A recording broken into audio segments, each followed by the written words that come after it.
Okay, so this week we're going to talk about social engineering. Lab's going to focus on phishing. I shared with my class last night that I did want to add goldfish to your lab, but crunching on time, we had a little bit of a deadline requirement for scheduling and things. So I'll look into adding it in the future lab so you have exposure because it's one of those main tools that a lot of people prefer. It has web components and things like that. So today we're going to talk about the technique in social engineering, different approaches, along with the tools that's used. Why is this important as a pen tester or ethical hacker? Only because we sometimes launch phishing campaign to determine if people are sharing their credential accidentally, or are they aware of some of the rules that are in place. um, and then we want to be able to provide training, making sure that people are protecting their private information. So to start, it talks about pretexting in your notes. And so a lot of the time, social engineering is really about the trickery in using the human vulnerabilities, right? There are books and research, and there's so many things, and it evolves over time in how these campaigns really play on the psychology of, the weakness of human beings. So pretexting is about creating false circumstances so that way people can give up information. So, for example, right now, you probably have seen or heard of like cloud-based credential phishing emails. So they would, if they know that you're using iCloud, they might be sending you that kind of information. A lot of the services you use share, right? What you access, what kind of product you're using, and these things can be then sometimes leaked into the areas where cyber criminals are using it for their own benefit. So it's an exploitation on trust. We tend to trust more technical based platforms. And this is what you see a lot with like how people are using social media, along with, you know, something that's familiar to you. Okay. So we look at things that are common to us that we often use as something that we trust. And this is what you see. And then they would need to provide some kind of story so that way you would have a buy-in, right? So that's a big thing is if you are designing a phishing campaign to assess your network, assess your people in your network, you really need to think about like the things that they're using currently to establish that trust, the stories behind your campaign, and then a lot of the times they play on time, right? Security is all about time and resources. So the sense of urgency, you have to act now, right? Time is running out. These things are gonna then divulge. It pushes the person, the user, to have a certain emotion, and that causes a reaction. So this is what you see, and the communication platform can be in various. You start to see a lot of texting now compared to email, but the email is still a main funnel or phone calls, right? Um, Sorry, let me go back to the assignment. So, in the first question, it asks you to look at the scenario and to determine if pretexting is the type of pretexting or pretexting between pretexting and impersonation. And impersonation is exactly what it means, right? It is a way to pretend to be an entity or someone else. And in a lot of phishing campaigns, this is kind of blurred. Typically, you see these two components combined to really build out, right? that trust. So for scenario A, an attacker contacts the user under the false pretense of an IT support specialist. And that is a lot of the times is the case. IT people fall for that sometimes, right? So that is a form of impersonation. In the second scenario, an attacker tricks the user by redirecting the user to a common website and prompts the user to enter password and bank account information. You also see this case quite a bit historically. This one is a pretexting because it is a scenario, right? It is a scenario that they put you in for the circumstance, and then it you would then divulge your personal information because you believe in that circumstance. Okay, so they have to make sure that it causes an emotion for you to, number one, trust the website because it's common to you or it's familiar.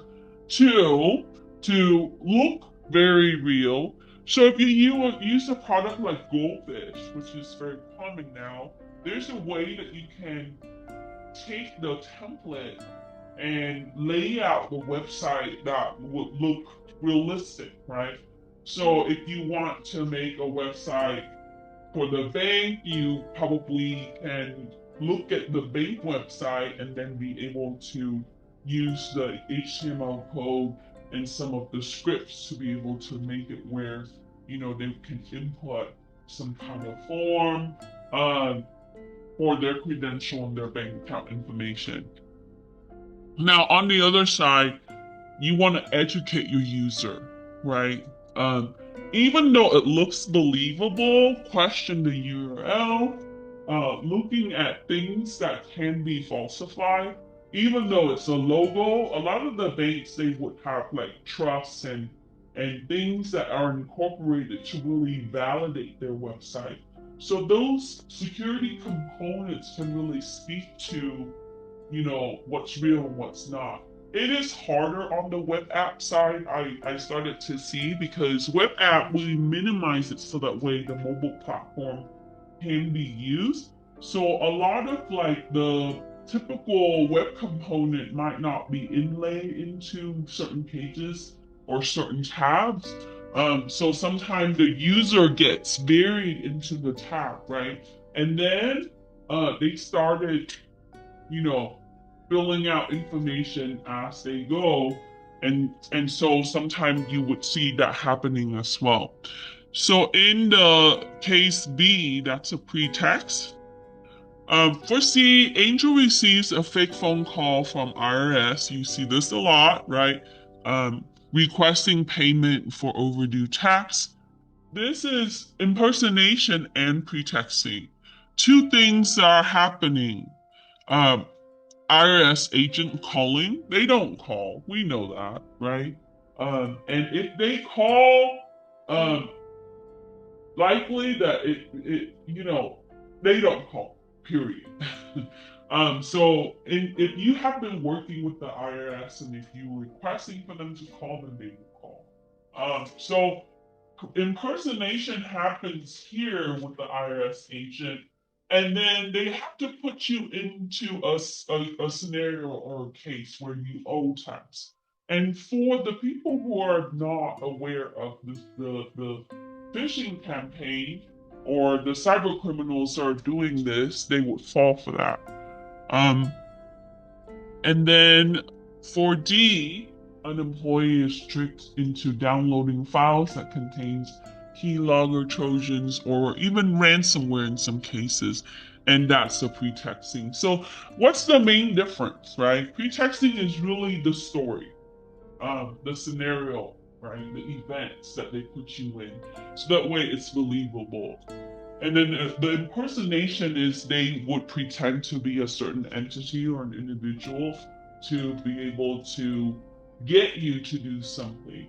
So that's typically happening with phishing and social engineering. So in pretexting attack, we mentioned that it has to be believable, right? The convincing story. So, but also what's trending? Like, what's the current technology that everybody's into or that you're currently using? And sometimes the push in time, and this is what you see with marketing as well. Act now, right? So you can get 10% discount.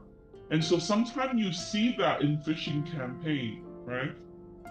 Like your cloud space is running out.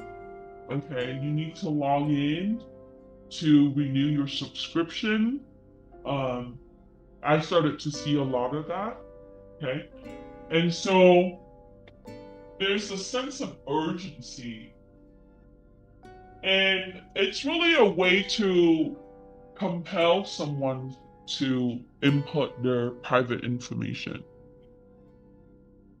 Now, in the case that happens, you get a report. Let's say that you work in the IT department and users report to you that they did do this, right? Accidentally, they are not aware, right? So you would encourage them to update their password, use strong password policy, making sure that maybe they should go through training or education program to be more aware of the type of phishing campaigns or the technique that they use.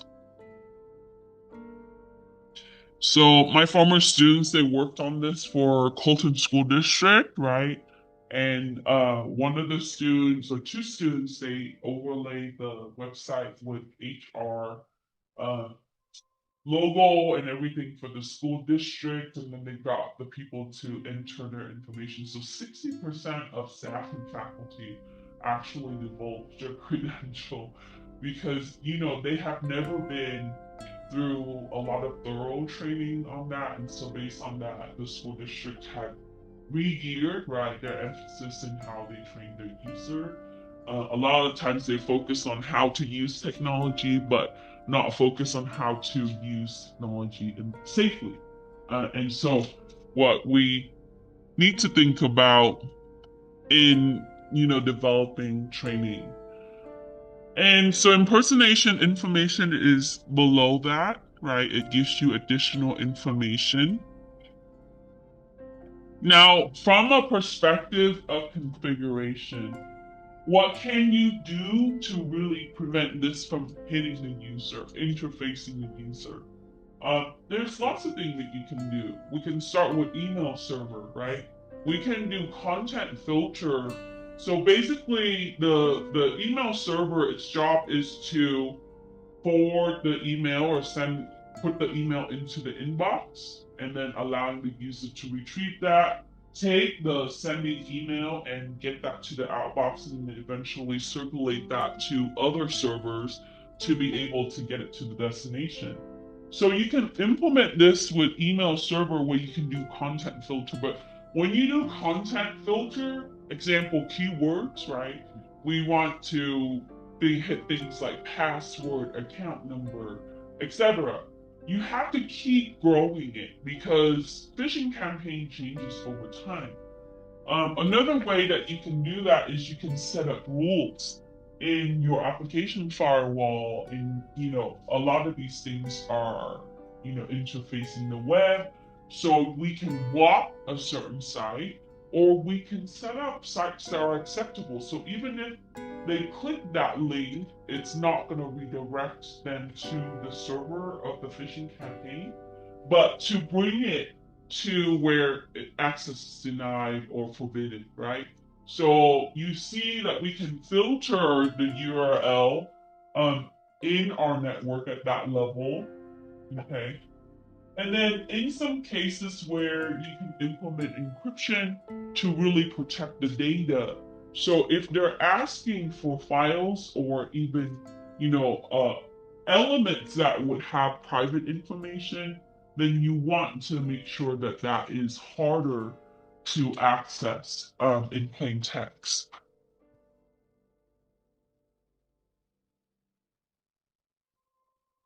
And so Some of the protection tool I put down, these are some of the common ones that you see.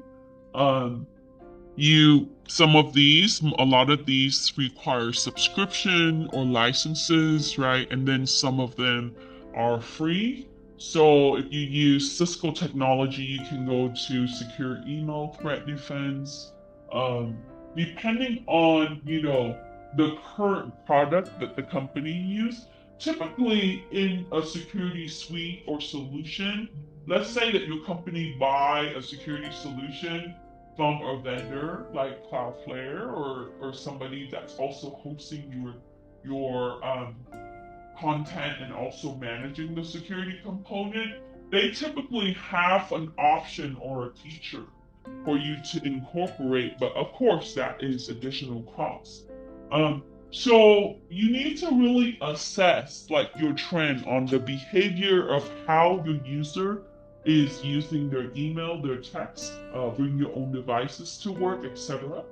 And then to really select the appropriate option. But a lot of this you can see there are email protection because that's the main channel that's going to get distributed in phishing email. Okay. So I think we talked about the scenario, right? You can refer to page 1 from the notes to really distinguish between impersonation and pretexting. Make sure we know this for quiz exam. And also certification. Like if you're going to go for the Pen Test Plus, right, at the end of the semester or even during. And we talked about pre-testing. So how can an organization reduce the risk, right? We talked about using training as a way to teach your user, right? Train your user to be aware.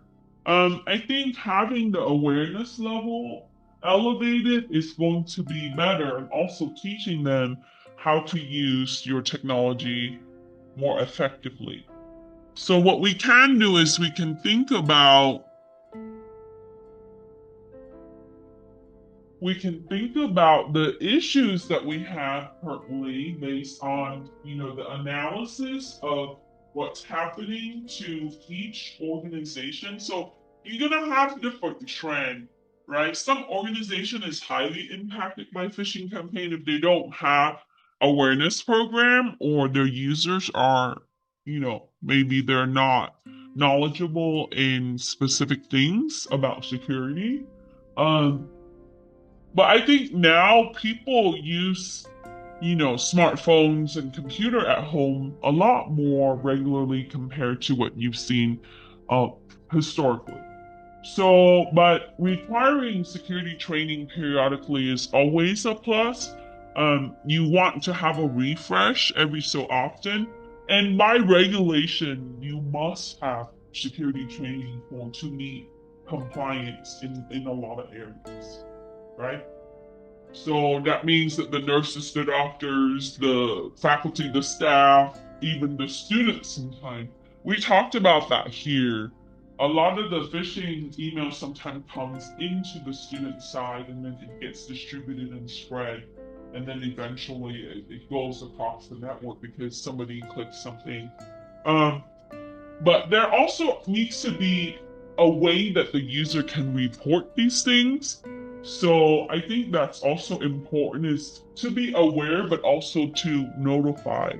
Um, I had worked with a client and the way that they have the reporting is so cumbersome. Like you have to fill out a long form and sometimes people don't have time for that. And then they don't want to divulge a lot of information about themselves in that process. So I suggest that there should be an anonymous way to report. It should be like very simple, right? A simple way to really report the email, where it's maybe captures, copy and paste where it's coming from, and then from there, IT can pick it up. We can filter out. We can block that email from the sender. We can look at the content because everything exists on the server. And so I think having the techniques part is going to help people understand like the importance of it, the severity in the phishing campaign, um, but in a way where it's not too technical because you're going to have people that they're going to feel defeated if it's very technical. So designing these type of program, you kind of have to think about like the general population, your audience.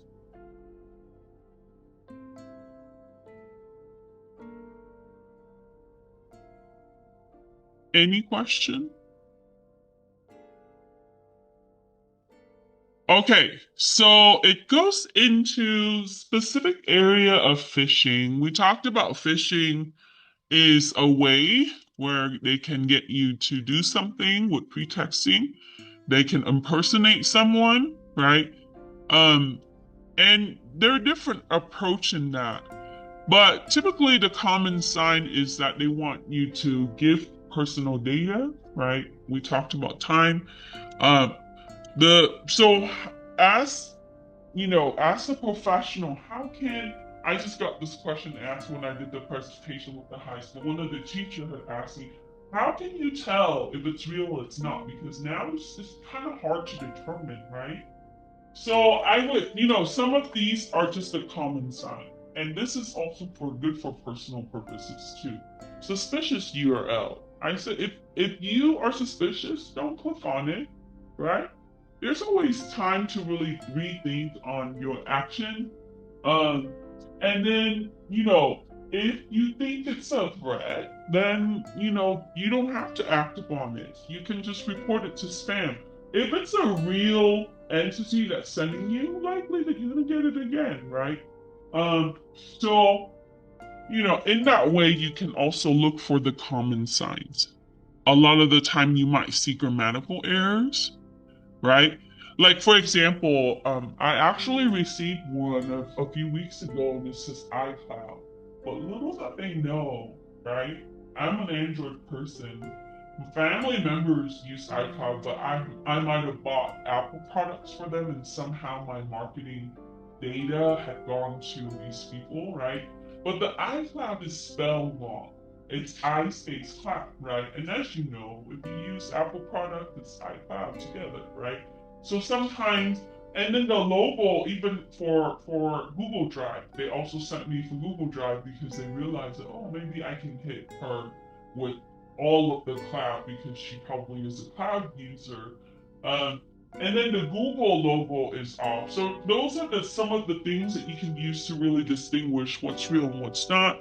Hover over the URL, you don't have to click on it, right? And then you can see. But in if you use Goldfish a lot of time or product to do phishing campaign to test, you can use like a certain server to be able to test, and in the URL it would show that it will be that server dots, abc.com, etc. So they would use an extension of something that looks kind of real, and it in a lot of cases these servers don't exist very long, right? Because they are illegal on the cyber criminal side. Okay, so I'm gonna move three. Actually, let's move this up so you can get.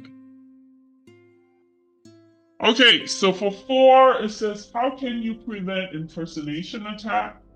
We want to verify the identity of who's requesting, right? Which company is requesting. You should teach the user and also tell yourself to be skeptical of what's unknown. If you don't know it, right, even though it looks really familiar, you should doubt it, right? So in security, it's about someone had told me earlier, like, after I listen to you, I'm always scared to do something, right? Yeah, act in paranoia mode, but at the same time, we should question everything because the legitimacy in a lot of things is now questionable. There's a lot of things that looks real, but it's not real, right? Especially in social engineering. So we should always question the unknown source. And then, many companies would use multi-factor authentication, something you have, something you know, some who you are, right? Your characteristics. And so multi-factor kind of slow down some of this process, but it doesn't mean that it is 100% effective. Nothing is, right? Um, it is easy to override the multi-factor. There are many ways to do it, but at the same time, right, that's an extra step that these campaign has to incorporate. And sometimes, if it takes extra effort, time, and resources, it will deter, right, certain groups from using additional technology, additional resources, right? Because they're really addressing the mass, um, based on, how can I capitalize on this to be able to get people to access, and maybe 6 out of 10 might fall for it, right? The others, we don't care so much about it, right? So 60% success. Out of that, I can probably use either some of the credential or most of the credential, right? Or sell this type of information on the dark web. So they look at the return on investment on that because it's still a business strategy.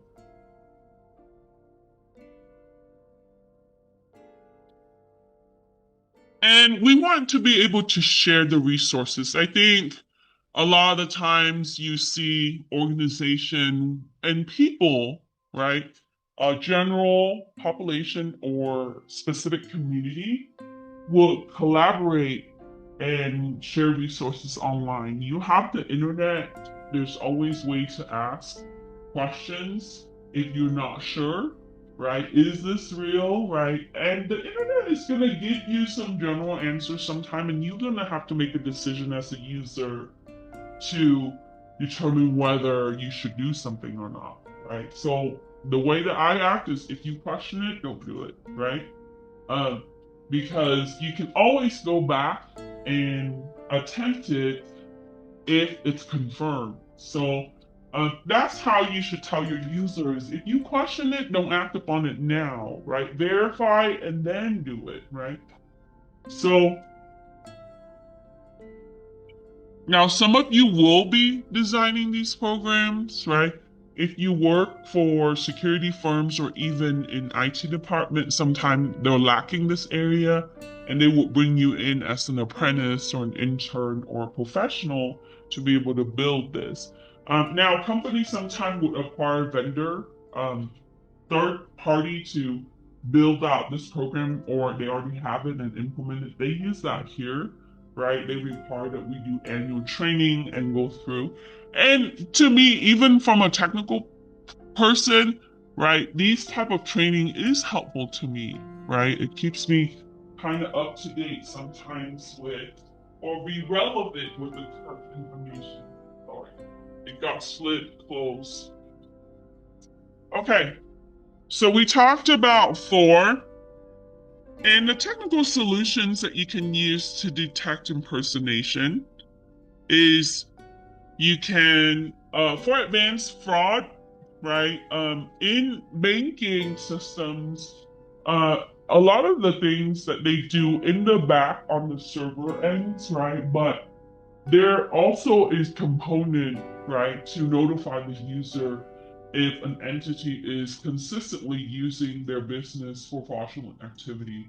And you see this with a lot of the mainstream they would tell you falsifying checks. People might be contacting you, so you can notify your users of fraudulent activity or how to detect it, right? So having that knowledge is going to help your customer um, become less of a statistic to fall for these things.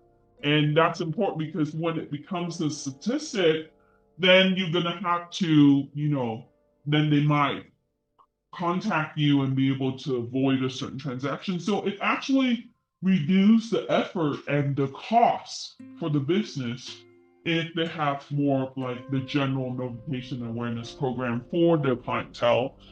Um, and then we talked about using security systems and components to be able to reduce the impersonation attempts. But importantly, if you look at network defense, right, attack patterns, the traffic that's coming to your email server or your network is going to really speak to it. So if the network analyst, right, and the security analyst is doing their job, then we should be able to determine this anomaly, right, this event. Okay. Also, when the user does click the link, right, it actually shows where that traffic coming from, which user, which system, right? And also it contains credential that they put into because that's a payload. So we would then have that information and we can also stop that at the network barrier. Okay. So there's many elements that we can look into, like transaction activities, that's traffic, right? Which server that people contact. But now, how can you drill this down? In network monitoring system, what you can do is you can also tell it, right? You can also check and tell it the pattern that you're looking for. So it's really depending on how you want to build your statistic. And then if notification system, so if you're using security appliance to monitor your network traffic, put in the rules that you want it to flag. It doesn't necessarily mean that you will block everything. You need to have it slow down so it notifies you so you can go back and verify, right? Should that traffic go through or not, right? We can block it before it leaves our router or firewall. So now this is granular though. Okay. It also jeopardized some availability percentage in the network performance because in security we always say, oh yeah, let's filter that, let's block that, let's do all we can to really protect our resources. But you also have to think about like performance, right? Throughput, what you really want for the business as a whole instead of just doing our job to our best. Because sometimes that can also prevent things from coming through as quickly as possible. So it is a balance in that part, especially for the network side.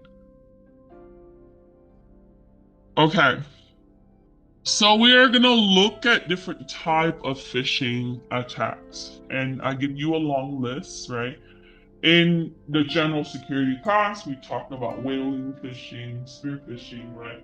But and it changes over time on how these techniques, the type of attacks are used. So Carla receives a text message claiming to be a popular online retailer, informing her that she had won a gift card. The message asked Carla to click the link, that's the keyword, to enter credit card details to claim the prize. If I'm getting something for free, why would I need to put in my credit card? That's only for purchase transaction, right? But a lot of the users fall for this. So the keyword here is to click on the link, and now they would probably route it into a secure web server using HTTPS so it doesn't flag this in a business environment, right? Because even if they host it on HTTP, browsers designed to notify you that you are using an unsafe website, and that causes the user to flag to say, wait a minute, that's unsafe website. I'm not gonna put in my information, right? So they typically would have it sent to an HTTPS web server. And this is considered an HTTP phishing.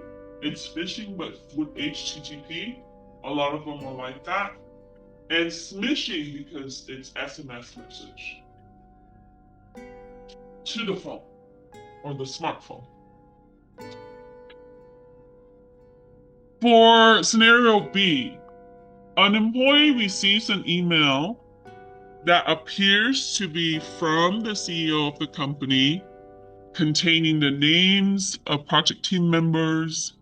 Email requests the employee to provide project sensitive information in design. This is considered a business email compromise. A little bit different than your typical phishing. A lot of the times they would do this for spear phishing. That means that they're targeting maybe engineering groups or people that are working on highly sensitive design or information. You sometimes see this with public sector or contractor of public sector. If they're working on like nuclear plants, design, stuff like that, right?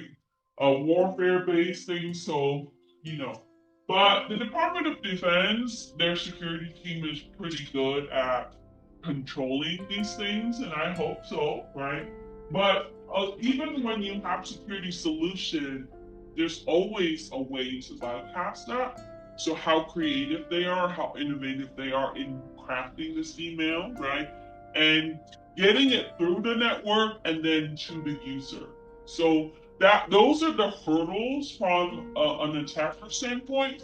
But at the same time, we have to think about those things, right? As a pen tester, an ethical hacker. And so this type of attack is considered a business email compromise. And the engineer or the team, the project team, if they attach the document or the design file and they send that out once it goes out, right? So in some cases, you have to map where the data goes. Okay. In a lot of these attacks, sometimes you have to go from your business and there are tools for you to be able to do that. So we have to see like where it's leaked to and if we can contain the leak, right? Because in exchange, so once it hits their server, it might get distributed to whoever's buying that project or their investors and so on, or they use it to sell and exchange online in the dark web. So so you kind of have to map it out and see where your data and in data leak events or attacks you do the same thing. How much your data is leaked and where it goes to. Okay, so where can I find this information? A lot of the different types of the phishing, right, attack is listed starting on page 2. So you got voice phishing, like the IRS phone call, the police department, different things that get you to believe. For me right now, right, I got notification a couple weeks ago that I'm now on 8 additional things in the dark web because of my T-Mobile leak and other healthcare leaks related to my work. But um, so so right now I get a lot of phone calls about loans because they know that I have, maybe home loans or student loans.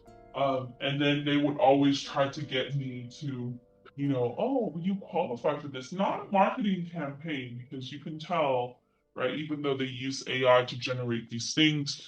So I don't pick up, I'm not a good phone person. So I don't pick up most phone calls, anyways. And then if it's not a known number, it's typically blocked. So, so having that awareness is important. One thing I want to point out is also clone phishing. So when you see an email that somewhat looks real, could be looks like a realistic email from a friend or a company, right? It might have all the logo, all the things that you typically look for. So you need to really see if the domain is legitimate, right? Maybe the name is kind of misspelled or they have a subdomain that's linked to something similar. Um, and so for clone phishing, typically you see duplicate emails multiple times because the more you attempt, right, the more success that you're gonna get. Misspelled information, hyperlink check the URL. And then we talked about SMS phishing that comes to messaging. Pop-up phishing, our browser's pretty good at blocking these type of stuff now based on your default rules. So, look at your browser notification, right? Don't act upon it if you question it, like what I said. If there's a new tab that's open, and you can also use your browser safely in a certain mode. So this is a way that you can avoid these things. And then your social media platform, sometimes people's account get hacked, and then if you're part of their circle, right, you also get impacted. So and typically they come in these formats: friend requests, survey contests, offer discounts. It's sometimes too good to be true. So and then angler phishing. So if you know a little bit of web development, this is a technology that's used to incorporate into the interface of the web. And so with angler, so a lot of the times they would pose as technical support or something in the technical area or using a fake account. Sometime it might be a disgruntled user that's doing this. So they would then give you some kind of URL or link to click, and that's how the exploitation happens. Um, so that means that we kind of need to question that, right? There got to be some kind of verification in that.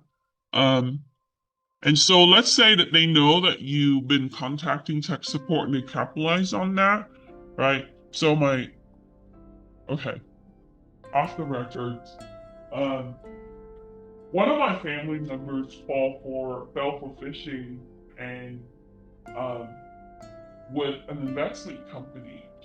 So what they did was when they call, when you look at the number, it says that investment company name, but because your phone kind of cut out the details in that, so they call and they said that, oh, your account has been leaked. So can you please, give me the information so, I would reset your account. And this person did that and they withdrew all the money from the investment account, right? And then went to the bank, realized that it was too late. So sometimes they're very clever in doing this, right? So now for the evil twin attack, this is using Wi-Fi, and evil twin is typically a second access point or a Wi-Fi connection point that looks real, but it's not, right? So it gets the user to connect. Why so? Because it can intercept. So if you can monitor the network and look at the payload and get the credential information, so can they, right? But they need to get you to connect to them, right?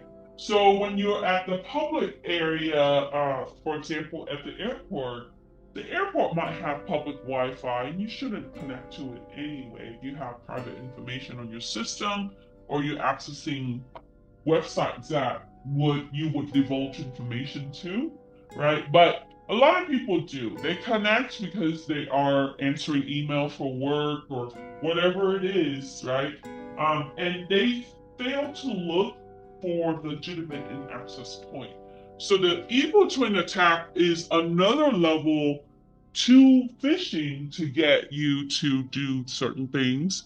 So duplicate your Wi-Fi hotspot, right? And then you typically would see warnings. But sometimes your operating system or your application doesn't detect it as fast as possible. And then your image-based phishing, it would contain links to website that's on the image. They might entice you to look at something if they know that you're interested in that.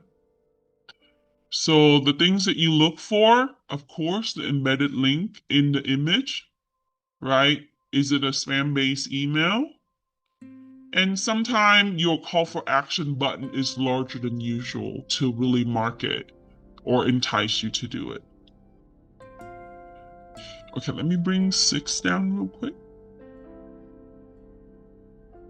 Okay, so let's go through. We talked about business compromise or email compromise. One receives a phone call from his bank asking him to provide bank account, credit card information for security updates. That's a voice phishing, or known as a vishing with a V. Christina connects to one of the two identical wireless network names. She was redirected to her company's website login page. So that is an evil twin attack, right? They typically would keylog you.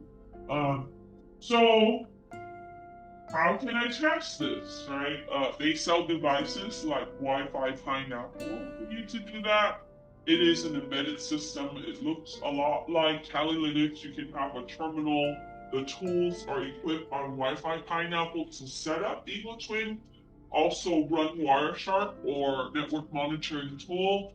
You have everything that you need to do an Eagle Twin assessment.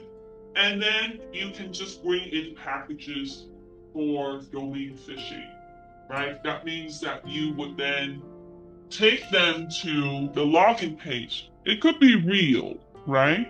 Or it could be a fake website. And then once they type that in, every character they type was then going to stream to either a file, a server, some kind of repository storage that contains your credential, right?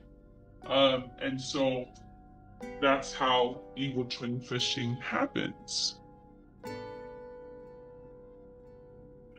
How can social media phishing be detected? Okay. Friend requests that look suspicious, messages containing suspicious links, online discounts, or unrealistic images or videos. Now, a lot of people are asking questions like, how can you tell with AI generation? Even with AI, I think you can tell if it's an AI generated video, right? And in this class, hopefully we'll be able to look at deepfake a little bit more, right? In the later section. Um, and thinking about like how can you distinguish at the technical level? The analysis in that, there needs to be a little bit of effort because still AI is fairly new to a lot of companies and also people. Um, but again, right, we have to really question the things that are coming to us. Uh, and having that doubt really buys you a little bit more time. And then for pop-up phishing, for question 8, to detect it, we would then look at browser notification for unsafe site connection. If there's a new tab that's open and load on additional content, and then urgency that's contained in the pop-up requesting for immediate action. Act now, right? So it's probably best to really configure your browser to behave and be used in a safe way. And in a business environment, in an enterprise environment, you can do this, right, in the back level, and you can manage your browser. So let's say that you want specific browser to be used, and that way you can control it. And then you can configure that application, technically, it's just an application of software, to behave a certain way. And then we can also block it at the network level. So there are many layers, right? And we talked about how we build out the layers for these things to really combat different areas of phishing and it's always changing. And that's kind of important to think about. If you do this now, right, you might also have to update your configuration throughout because in additional for later time, then they might change how they use pop-up, right? Or they incorporate another technology. So we're always trying to be ahead, but a lot of the times we are very active to these things. So when you're learning about this now, it's probably, a lot of these are already been happening. So we're reactive in most cases, but you want to be preventative. What type of phishing attack entails attacker controlling communication flow and is responsible for sending and receiving all messages to gain personal information of both parties? So what they want is they also want to intercept your communication. And in order to do this, this is another layer, an additional attack that they have to perform, right? They have to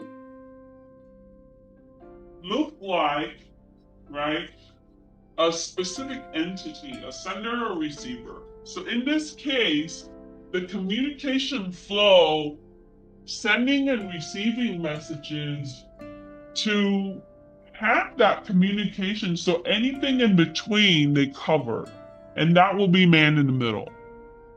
Okay.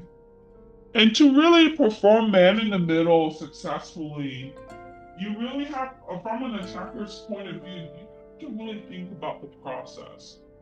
Um, and in attacks, that's what we typically think about, like from the time that this is being sent to the time that it's received, which technology, what service, how is this happening, what kind of tools you need, and everything like that for it to be successful, right?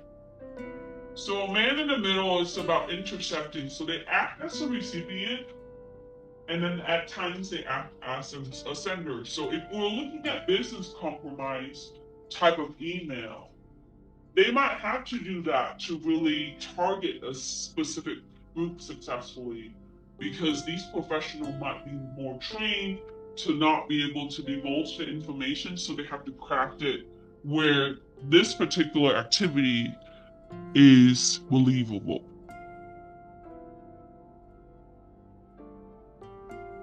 Okay, another one that wasn't included on the assignment is the search engine phishing. So it looks like legitimate pages that would be coming from your typical search engine. It would catch your attention and your eye, and it would lure the user to be able to access information. So sometimes free product, free vacation, right? If it's too good to be true, likely it's not. Investment opportunity, job offers, discount codes, dating matches, if there's a trend in that particular group of user, and then also virus infection. You see a lot of the fake virus infection that was happening a while ago, right? And it's still happening. So, like I said, if it's too good of an offer, question it, and then the website's content might not be um, as nice or equivalent to the real websites. Now, your water hole, statistically, water hole is a lot more than what we liked, right?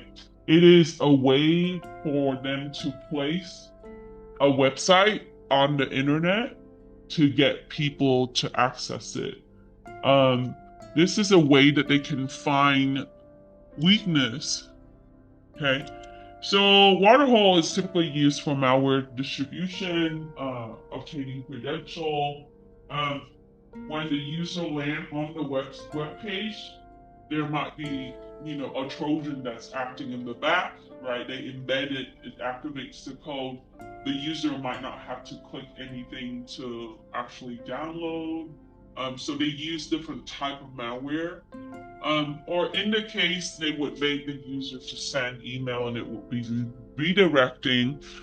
So for this type of phishing, we want to look at, a lot of the times, it is browser based, it's web oriented. so security alerts, and then you need to do security testing, right? From a network level to the application level to determine if that's happening. So you look at your logs and then build it out based on that. Okay. And then we talked about man in the middle phishing earlier, right? So typically URL, check the URL, and that would take you most of the time HTTP website instead of secure ones. And then sometimes the responsive messaging is slower.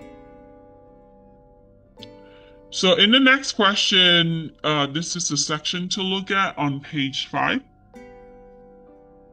So for number 10, it says, what type of phishing tactics target a group of high executives, that's the keyword, specific groups, and to disclose company sensitive information? So your directors, right? Your chief, your C people, manager, right? Engineers. It could be people who are working on important projects or people who have access to important sensitive information. And this is considered for executives that will be whaling. But if it's targeted specific group, it's spear phishing. So if they're targeting your engineer, that's spear phishing. If they're targeting your directors and executive, that is a form of spear phishing, but it's called whaling. This is part of Security Plus CIS 27B as well, right? A lot of these terms came up in other classes already.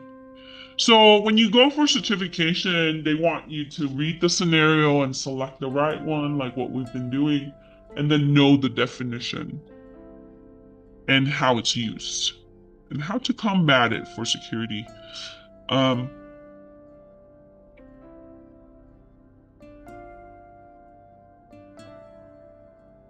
Rachel receives an email with an image attachment from an unknown sender who urges her to download the image on her computer. What type of phishing attack is used to target Rachel? What could be the consequences if Rachel downloads the image? So we talked about image based and email phishing. It is coming in from email and it is an image that she would need to download. Typically, you would see malware that is going to come down. Sometimes it's a Trojan, sometimes other things like ransomware. And ransomware is the worst case scenario because, once that hits the system, right, it's going to encrypt and lock the data. And it can spread very, very quickly. So if this happens, if she clicks the image and the malware is downloaded and activated, you need to physically disconnect, unplug the cable, right? Um, and then notify your team, your IT people, so that way they can respond to it. So that means if you have to perform forensic to see where that's coming from, even though that's coming from the account, right? You have to clean that up. So now ransomware, when it asks, it's going to come in. A lot of the times it's going to ask for a ransom, right?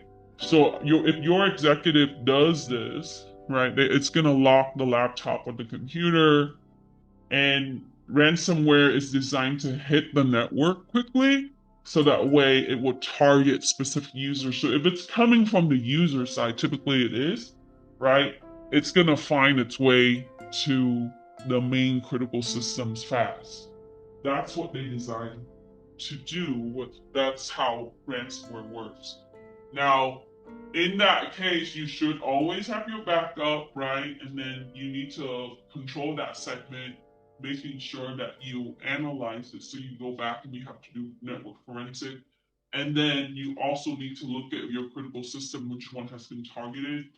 And then while that's being down, you have to put the other cluster up and you have to respond. So this one, it might be used to gather user data. That's typically a Trojan or a keylogger. And then for 12, how can we identify business email compromise attack? Sense of urgency in the email, please respond as soon as possible, or respond within the next hour or 30 minutes. Unusual behaviors from the sender in the context. They might have signature lines and everything. If, an attacker, like I mentioned before, we learned that a successful attack is really a well planned attack. So if an attacker is planning this type of activity, they have to really study, right? Who is receiving, who is sending, who is accessing specific information to really target the individual in the communication process.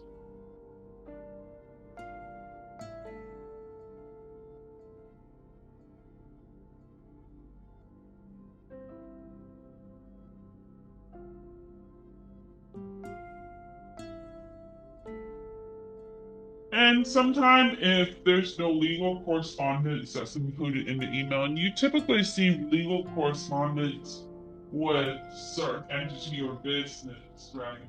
Um, but not everybody incorporate that for the practice, so that might not be something that in existence for one company compared to the other. Uh, so so you just look for these signs sometime in combination or individual area.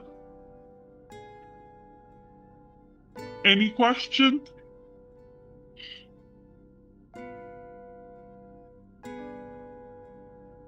Let me move 12 down. That's okay, right? Oops.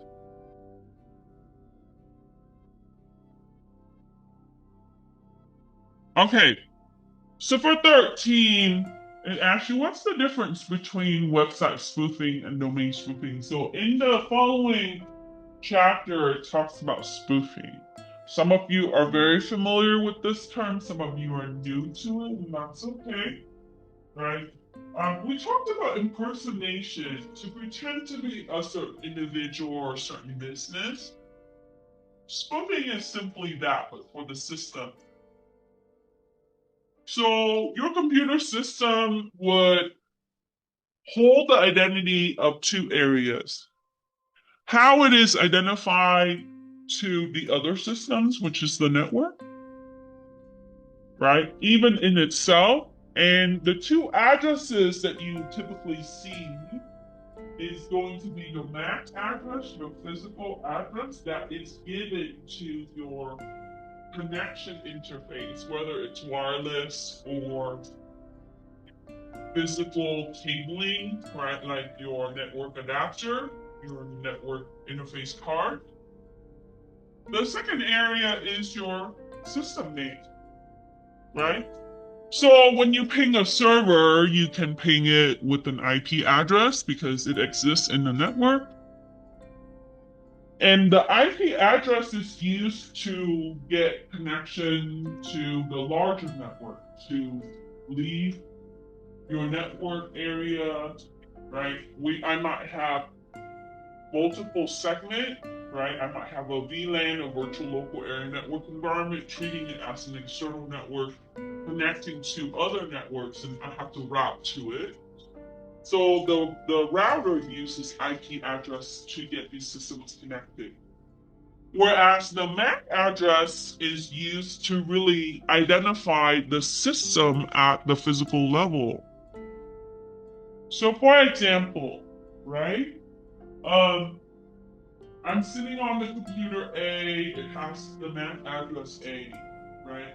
That address is used by the switch because the switch brings the connection, the communication to my system from the router. So the router needs to pass it into the network, and the communication then will be picked up by the switch and get it to your house. So it's like when someone sends you a package, it first goes to the main post office in your zip code area. And then the mail person would then pick up your package and drive it to your home, right, to your street and your mailbox on your street or your home mailbox. Okay. So the switch is the mail delivery person, whereas the post office is your router. And the router uses the IP address, whereas the switch uses the physical address. All system is identified by extended identity by host or host name, right? So in the case of spoofing, they would then need to take on the IP address that is realistic to the network, that is assigned, right, in that network internally. If they're doing public servers, so then that will be the public IP. But typically they need to get their way into your network, right? Now, for domain spoofing, it is a process of website spoofing. We host website using DNS and web server. These entities have public IP addresses. We saw this in some other lab activity, right? So a lot of the time this is used in phishing. Why? Because they need you to believe that they are a real website, right? It's hosted at a realistic or look-alike domain. So the attacker would then create a new domain and take on the fake website. So that means that they have to register that domain to somewhat similar and possibly use public IP that's similar, right? Sometimes they might not be able to obtain the public IP as. So web hosting is really simple, right? You can get top tier domain like abc.com, or you can get a lower tier domain as abc.io or something that .it, etc. And sometimes people don't pay attention to the actual root of the domain, which is the .com, .net, .gov, .edu, etc. Right? Or sometimes they would use something that is subdomain like, right? Like the itdepartment.abc.com. Okay. But your company doesn't have that, right? Everybody's under abc.com. So what happens is when they spoof it, they want it to look real for phishing. Okay. So domain spoofing is just making a fake domain that looks like a real one. And again, take on addresses or your domain name. Your system is how it's identified. Okay, any question regarding this? So what technique is used to spoof an email to the user, right? Let's say that I want to pretend to be you and I want to send you email to your family. Then I have to spoof your account, right? I have to spoof you. So the attacker would then try to hide the sender address in the display or make it look very close to what you typically have. Okay. And from a business perspective, that is generally pretty easy to find. We have tools to be able to pull, right? We talked about Montego and some of the other tools last time, where it can pull email addresses from professional from social media websites or things that they have access to. And so when they look at that, they're like, oh, that's the company XYZ.com. And the email address would be their first name dot last name or first initial last name, right? That's typically the naming convention. So we're gonna try to make it look kind of real. And in mailboxes, even your personal email, right? It shows the display. So for example, when you look at my email, I have my whole email and then it would say Casey Wynn, right? Or Casey in my personal email. So What you see is you would see something that you recognize, and a lot of time people glance at it and say, "Oh, I believe that person. I trust it," and then I click on it, right? And so they would combine real legitimate domain, like what I said, with the business and also real name. Um, and that's coming in from the header. Remember when we talked about headers, like the label on top of the package? So this is what your system presents to you. That's what you see. And then the content is in following. So it tricks you into the action in subsequent. So you see the pretext and the impersonation with this, right? So they have to really think about like how they can trick you and who is the user that you would fall for.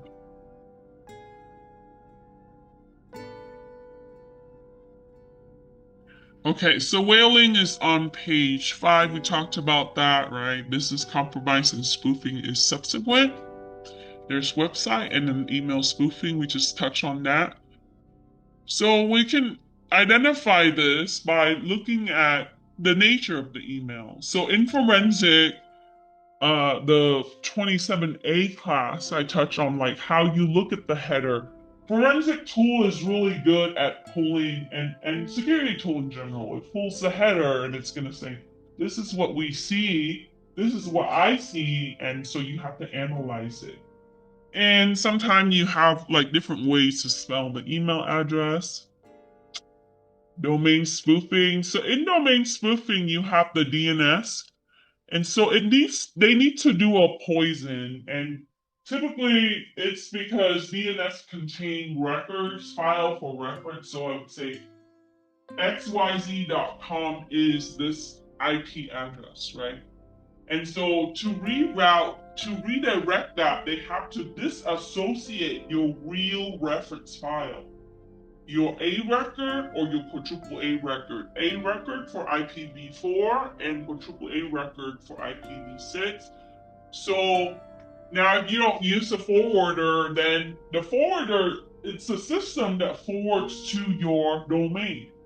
So if it sees, right, domain name or IP, then if we don't use the forwarder, they just need to, if your DNS is not secure, right, it would then, they would poison the record. Okay. So if the user goes to the domain, it sends it to their domain. It's a redirection with names and IP address. So you would see non-secure website error. We have a short lecture time this time, but for number 15, describe the common way to detect the DNS spoofing or farming. Typically, that's a redirection.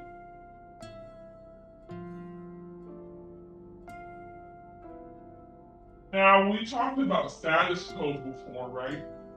If you're using security tool to monitor or even to assess your network, you already know redirection for the status code is different than landing on an actual page that's hosted with the domain, right? 200 for OK. Redirection is in the 300s, right? And then permanently move is later in the 300s. So when you look at security tool, it's going to tell you everything you need to know based on the header already. It's going to say, oh, it's getting redirected. So that should flag you right away and say, oh, something's happening in my domain. All right.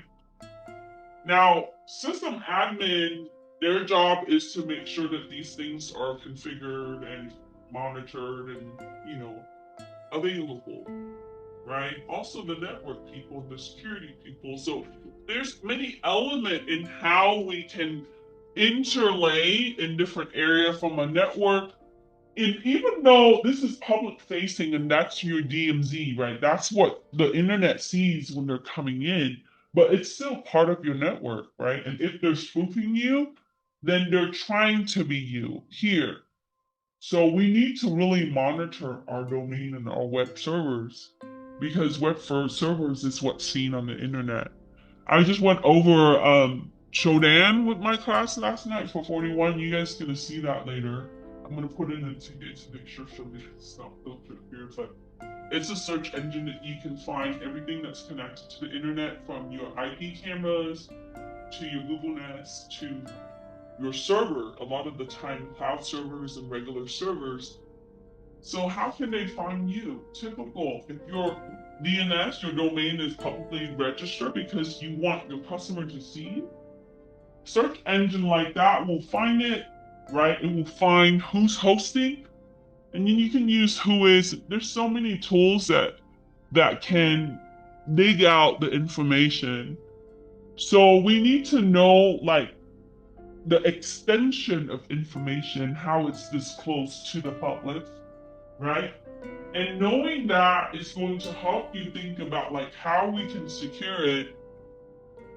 Just try to be equivalent or ahead of the game. Is head of the game is where we want to be, but a lot of the times we are equivalent to make sure that we combat it, right? So these are the things we need to look for. Question?